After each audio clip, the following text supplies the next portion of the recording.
সাকিব খানের মুভিটা কি দেখা হয়েছে কি? না আমি এখন দেখি দেখবো চিন্তা নেই।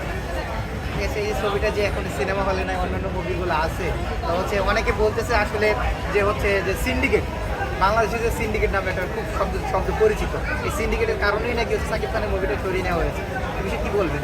সিন্ডিকেটের কারণে সাকিব খানের মতো নায়কের সাথে সিন্ডিকেট করা আমার মনে হয় না বাংলাদেশ ইন্ডাস্ট্রিতে পসিবল।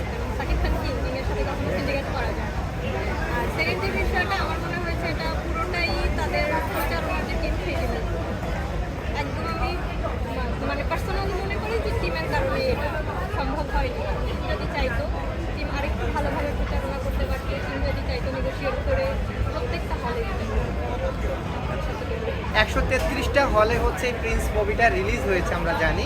তো সেই ক্ষেত্রে হচ্ছে মেইন যে জায়গা যেটা হচ্ছে বসুন্ধরা সিনেপ্লেক্স, এখানেই নাই, তাহলে এই বিষয়